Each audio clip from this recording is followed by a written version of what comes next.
Every day is a magical state between dreaming and being awake.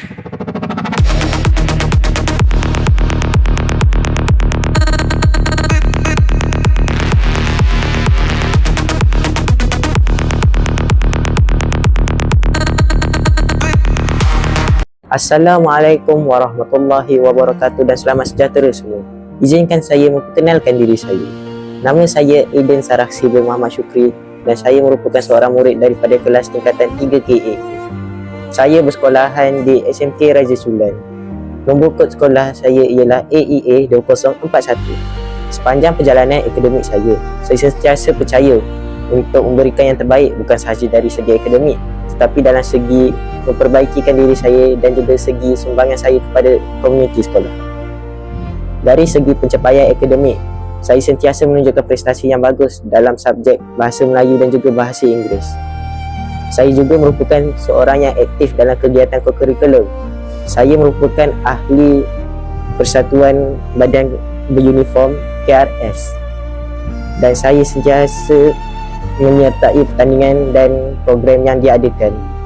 Antara pencapaian yang tertinggi saya ialah mendapatkan tempat keempat dalam pertandingan kawat kaki formasi peringkat daerah Kintau Utara. Saya juga merupakan pelajar berasrama dan di asrama telah saya belajar kepentingan tanggungjawab, berdisiplin dan juga komunikasi. Saya juga banyak menyumbang kepada masyarakat seperti sukarelawan. Antara program yang telah saya sertai ialah program gotong royong sekolah. Cukup sampai situ sahajalah pengenalan diri saya. Hari ini saya mahu berkongsi tentang buku kegemaran saya iaitu Sungai Mengalir Lesu daripada A. Samad Said.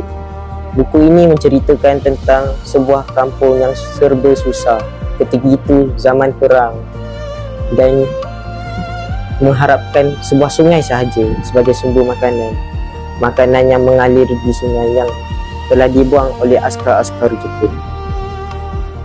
Buku ini telah banyak pengajaran saya ambil dan juga buku ini membantu saya untuk memperbaikikan bahasa Melayu saya kerana dengan bahasanya yang tinggi.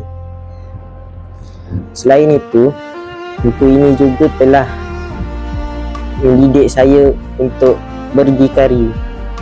Bukan sahaja berdikari tetapi untuk tidak bergantung kepada sesiapa pun dan mengharapkan pada diri sendiri dan tidak terlalu tergantung kepada orang lain.